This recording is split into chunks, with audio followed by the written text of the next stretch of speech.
என் அன்பு குழந்தையே, மனதளவில் நொறுங்கி போய் இருக்கின்ற என் பிள்ளையோடு இந்த நரசிம்மர் இன்று பேச வந்திருக்கின்றேன். இது உன் அப்பாவின் குரல். உனக்கு மட்டுமே சொந்தமான வார்த்தைகள். இது நிச்சயமாக நீ கேட்டு முடிக்கும் நேரம் உன்னுடைய மனதிற்கு ஆறுதலையும் நம்பிக்கையையும் கொண்டு வரும். என் குழந்தையே, வாழ்க்கையில் நீ பட்ட கஷ்டங்களுக்கெல்லாம் சேர்த்து உன்னை காயப்படுத்தி கண்ணீர் சிந்த வைத்தவர்களுக்கு இந்த நரசிம்மர் நான் தண்டனை கொடுத்து விட்டேன். நான் கொடுத்த தண்டனை என்னவென்று நிச்சயமாக இன்று நீ தெரிந்து கொள்ள வேண்டும். என் குழந்தையே, அவர்களுக்கு நான் கொடுத்த தண்டனை என்னவென்று நீ தெரிந்து கொண்டால் நிச்சயமாக நீ கண்ணீர் சிந்துவாய். ஏனென்றால் அவர்களுக்கு எப்பொழுதுமே இரக்கப்படுகின்ற மனது கிடையாது. ஆனால் உனக்கு யாரை பார்த்தாலும் இரக்கப்படுகின்ற மனம் அல்லவா? உன் இரக்க குணத்தை கொண்டு அவர்களை கண்டு நிச்சயமாக நீ இரக்கப்படுவாய். உன்னுடைய சிக்கல்கள் அனைத்தையும் கடந்து விட்டாய். உனக்கு நல்ல நேரம் வந்து விட்டது. அதனால்தான் முதலில் இந்த பதிவு உன் கண்ணில் பட்டிருக்கிறது என்பதனை புரிந்து கொள். என் குழந்தையே, எல்லாம் பிறருக்கு கொடுத்தாய், என்னை துன்பத்தில் விட்டு விட்டாய் என்று என் பிள்ளை என்னை பார்த்து திட்டுகிறாய் அல்லவா? பணம் இருக்கும் இடத்தில் நான் என்கின்ற அகம்பாவம், அவனா என்கின்ற பொறாமை, எனக்கு என்கின்ற பேராசை, இதையெல்லாமே பாவத்தின் அடையாளமாக அவர்களிடத்தில் சேர்ந்தே இருக்கிறது என்பதனை நீ முதலில் புரிந்து கொள். பணம் மட்டும் வாழ்க்கையாக இருந்தால் புண்ணியம் என்ற ஒன்றே இருந்திருக்காது அல்லவா? உனக்கானது எதுவாக இருந்தாலும் அதை நான் செய்வேன் என்பதை முதலில் நீ நம்பினால் போதும். எத்தனை சிறப்பாக குதிரை தன் வண்டியை இழுத்தாலும் அதற்கும் சாட்டை அடி உண்டு என்பதனை மறந்து விடாதே. அதை போல எத்தனை சிறந்த மனிதனாக நீ இருந்தாலும் உனக்கும் விமர்சனங்கள் இருக்கிறது என்பதனை புரிந்து கொள். நல்ல விமர்சனங்கள் என்னவோ அந்த விமர்சனங்களை உன்னுடைய மனதிற்குள் வைத்துக்கொண்டு தீய விமர்சனங்களை எல்லாம் புறக்கணித்து விடு. நடந்து முடிந்த எதையும் ஒரு பொழுதும் நீ கவனிக்காதே. எதை செய்ய வேண்டும், எதை செய்து முடிக்க வேண்டும் என்பதில் மட்டும் நீ கவனமாக இருந்துவிட்டால் போதும். என் குழந்தையே, எதிர்பார்ப்புகள் வாழ்க்கையில் எப்பொழுதுமே ஏமாற்றங்களை கொடுக்கத்தான் செய்யும். அதற்காக எதிர்பார்ப்பே இல்லாமல் வாழ்ந்துவிட முடியுமா என்று கேட்டால் நிச்சயமாக முடியாது. எனவே எதிர்பார்க்க கூடாது என்று தெரிந்துவிட்ட பிறகு மற்றவர்களிடத்தில் என்ன நடந்தாலும் பரவாயில்லை என்கின்ற எண்ணத்தோடு நீ உனக்கானவற்றை செய்து கொண்டே இருக்க வேண்டும். கிடைத்தால் சந்தோஷம், இல்லை என்றால் அதை பற்றி கவலை இல்லை என்கின்ற எண்ணம் மட்டும் உனக்குள் இருந்து விட்டால் போதும். என் குழந்தையே, உன்னுடைய கவலைகளை எல்லாம் முதலில் விட்டு விடு. இந்த கவலைதான் இது நாள் வரையிலும் உன்னை வேறு எதையும் செய்ய விடாமல் தடுத்து நிறுத்தி கொண்டிருக்கிறது என்பதனை நீ முதலில் புரிந்து கொள். உனக்குள் இருக்கின்ற இது போன்ற குணம் உன்னை அடுத்தது எதையும் செய்ய விடாமல் தடுத்து நிறுத்தும் என்பதனை நீ முதலில் புரிந்து கொண்டால் போதும். என் குழந்தையே, எதிர்பார்ப்புகளை நீ வைப்பதற்கு முன்பாக சிந்திக்க வேண்டிய விஷயம் என்ன தெரியுமா?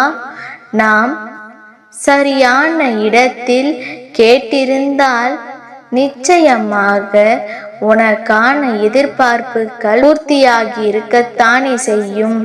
என் குழந்தையே, சரியான இடத்தில் கேட்டிருந்தால் நீ பட்ட துன்பம் எல்லாம் உன் வாழ்க்கையில் இல்லாமல் போயிருக்கும். உனக்கானது உரிய நேரத்தில் உன்னை வந்து சேர்ந்திருக்கும். அதனால் எதுவாக இருந்தாலும் எதை நினைத்தும் வருத்தப்படாதே. இப்பொழுது மட்டுமல்ல, எப்பொழுதும் என்னையே நினை நாராயணா நாராயணா என்று போற்றிக் கொண்டிருக்கிறாய். உன்னை நான் எப்பொழுதும் கைவிட்டு விட மாட்டேன். உன்னுடைய எதிர்பார்ப்புகள், வேண்டுதல்கள் அனைத்தையும் நான் நிறைவேற்றி கொடுப்பேன். நடந்ததையே நினைத்து கவலைப்படாதே. இனி உன்னை கண்ணீர் சிந்த நான் ஒருபொழுதும் அனுமதிக்க மாட்டேன். நீ எதை நினைத்து என்னை சரணடைந்தாயோ அது நிச்சயமாக உனக்கு வாழ்க்கையில் கிடைக்கும்.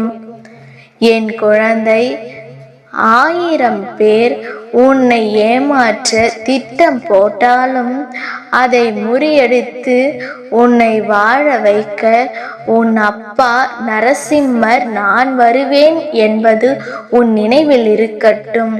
எத்தனை துன்பங்களைத்தான் நான் தாங்குவேன். சரி, நீயும் என்னிடத்தில் இதைத்தான் சொல்கிறாய் என்று சொல்கிறாய் அல்லவா என் குழந்தையே? ஆனால் உன் அப்பா சொல்கின்ற இந்த விஷயத்தை கவனமாக கேள். நீ கேட்டிருக்கின்ற பலன் பெரிதல்லவா? அத்தனை சௌபாக்கியத்தையும் உனக்கு நான் தர வேண்டும் என்றால் உன்னை நான் சோதித்து பார்க்க வேண்டியது அவசியமாகிறது அல்லவா? வலி எவ்வளவோ அதற்கு கூலியும் உனக்கு நிச்சயமாக கொடுக்க வேண்டும் தானே. எதற்கும் கலங்காமல் இருந்தாயானால் அப்பா கொடுக்கின்ற சோதனைகளை கொடுத்துவிட்டு நீ வேண்டிய அத்தனையையும் உன் வாழ்க்கையில் நிச்சயமாக நான் நிறைவேற்றி கொடுத்து விடுவேன் என்பதனை நீ மறந்து விடாதே. என் தங்கமே, உன்னை கண்ணீர் சிந்த வைத்தவர்கள், உன்னுடைய இந்த வேதனைக்கு காரணமானவர்கள் அங்கே ஒன்றும் தெரியாதது போல இருந்து கொண்டிருக்கிறார்கள். என்னவோ அடுத்தவர்களை அழ வைப்பது தன் சாதனை என்று நினைத்து கொண்டிருக்கிறார்கள். உன்னுடைய கண்ணீரை கண்டு அவர்கள் மிகுந்த மகிழ்ச்சியோடு இருந்து கொண்டிருக்கிறார்கள்.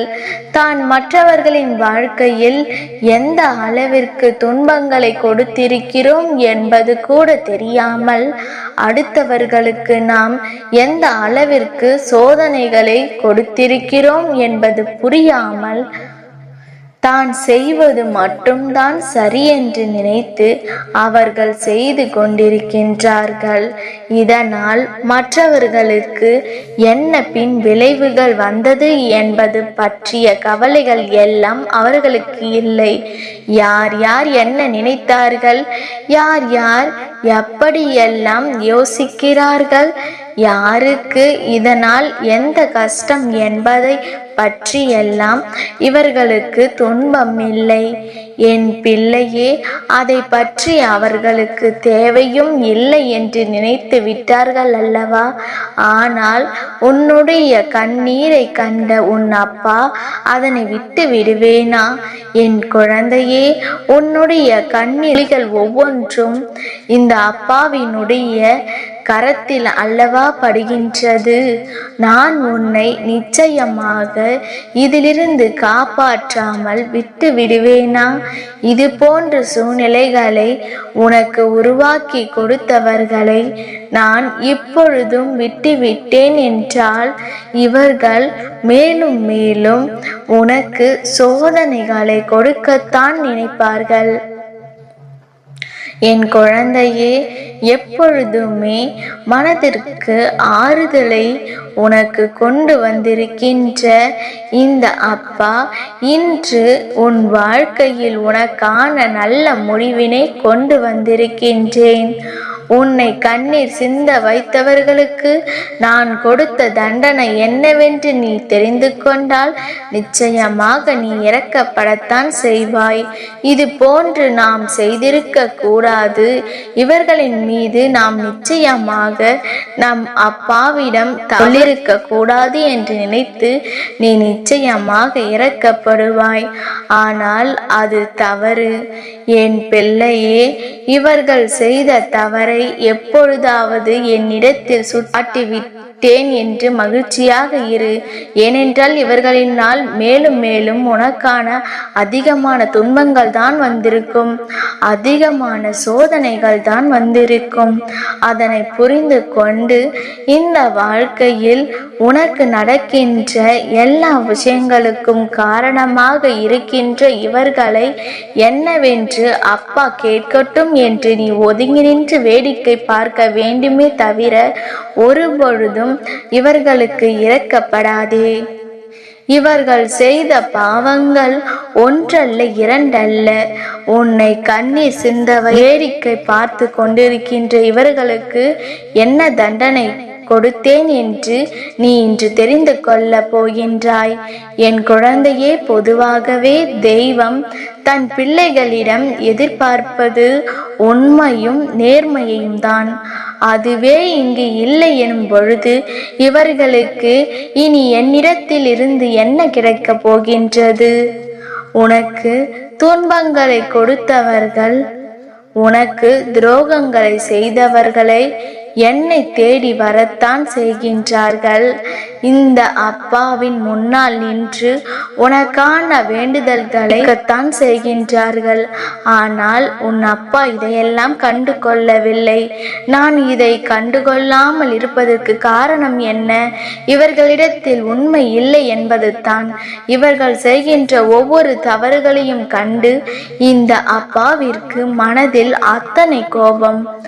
இத்தோடு இவர்களினுடைய நட்பை நிறுத்தி கொள்ள வேண்டும் என்று நான் முடிவெடுத்து விட்டேன். இனி அவர்கள் என் முன்னால் எவ்வளவு தான் வந்து நின்றாலும், எத்தனை வேண்டுதல்களை வைத்தாலும், என்னை காண பொடி நடையாக நடந்து வந்தாலும் நான் ஒருபொழுதும் இவர்களின் வேண்டுதல்களுக்கு செவி சாய்க்க போவதில்லை. பல கஷ்டங்களை தாண்டி என்னை காண வரலாம், பல சோதனைகளுக்கு அப்பாற்பட்டு என் முன்னால் நிற்கலாம். ஆனாலும் இது போன்ற தவறுகள், மற்றவர்களை கண்ட வைப்பது போன்ற தவறுகளை செய்து இருக்கின்ற பிள்ளைகளுக்கு ஒரு நாளும் இந்த அப்பாவிடமிருந்து எந்த ஆசியும் கிடைக்காது. நான் இனியும் உன் பேச்சை கேட்க விரும்பவில்லை. ஏனென்றால் நீ உனக்கு இத்தனை கொடிய பாவங்களை எல்லாம் செய்தவர்களுக்கு கூட மன்னிப்பு கொடுக்க முன் வருகின்றாய் என்றால் இனிமேல் இதைவிட பெரிய தவறை செய்யவும் துணிந்து நிற்பார்கள். இதை என்னால் ஒருபொழுதும் ஊக்குவிக்க முடியாது. நீ சொல்கிறாய் என்பதற்காக நான் உன் பக்கம் நிற்க முடியாது.